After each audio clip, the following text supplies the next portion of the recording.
Hello. Hi, buddy.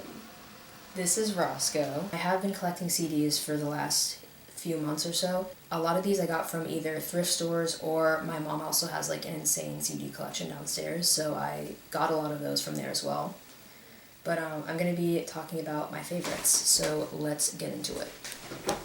I have them all right here. Alright, starting with my all-time favorite.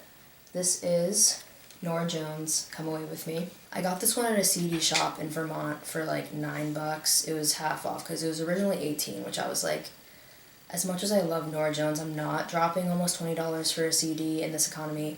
But since it was half off, I was like, alright, fine. You know, when am I going to find... I had been looking for this album in every thrift store I went to for the last 5 months, and I could not find it. So I was like, you know what, when am I going to get this chance to get it this cheap? So I got it. Honestly, best decision ever. Every single song on it is so good. Not a single song that I skip, genuinely. And that's how you know it's a good CD. Right? Yeah. It always just reminds me of like being a mother in the early 2000s, if that makes sense. In like a very comforting way. So, yeah. Also, Don't Know Why is probably one of my favorite songs of all time. Next. Actually, I don't know what the name of this album is.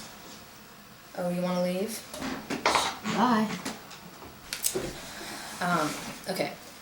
I don't even know if this album has a name. It just says Corinne Bailey Rae with like no album name on it. But either way, a lot of you probably know her song off this album, Put Your Records On. It's like her most famous song.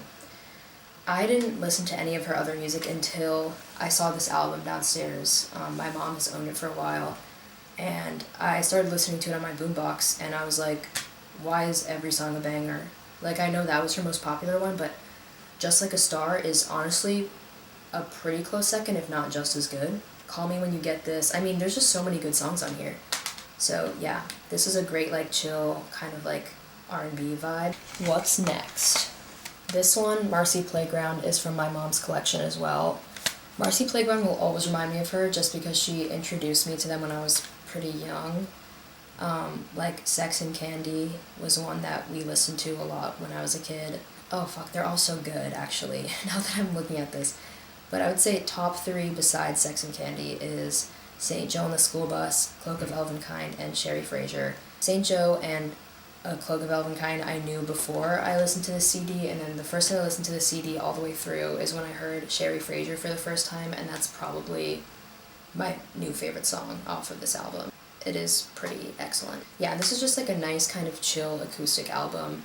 I mean, it's got like a bit of rock to it, but it's nothing too heavy, which is really nice. You can kind of just put it on in the background when you like clean or do whatever. That's what I do for all of these. These are like more of my chill albums that I put on so far. This one's the least chill of all of them, but it's still pretty chill. Okay, next up. Okay, so don't judge me for this, but this was the first CD I ever got. I got this as a gift from my old babysitter when I was like probably like 8 or something. I used to be obsessed with Selena Gomez and the scene back then when I was a kid. Like, the obsession was like bad.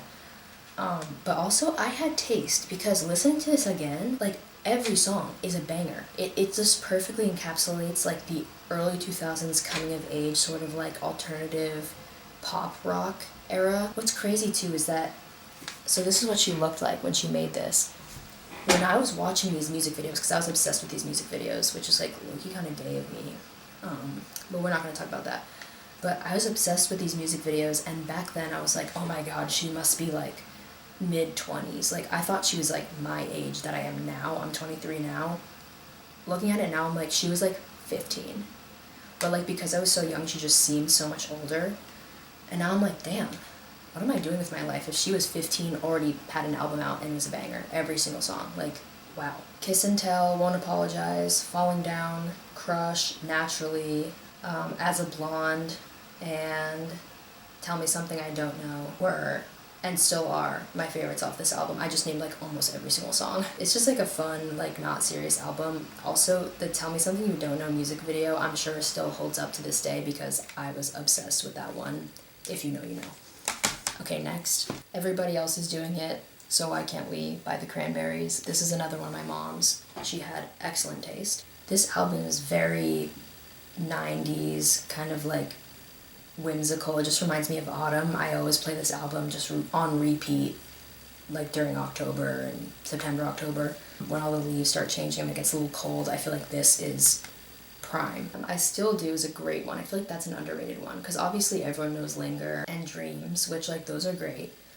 But I Still Do, if you ever listen to that song, like the first few notes of it genuinely make me feel like I'm floating. Like, I don't know how to describe it. It's just kind of like an otherworldly sound. I would say these are my top 5 CDs, the ones I just reviewed. I have more, but I think we're just gonna stop here because I feel like 5 is a good number. Hopefully you enjoyed me reviewing these random CDs. This is my boombox. It's my mom's old one. She had it in her room all throughout when I was a kid and then stopped using it, so I took it.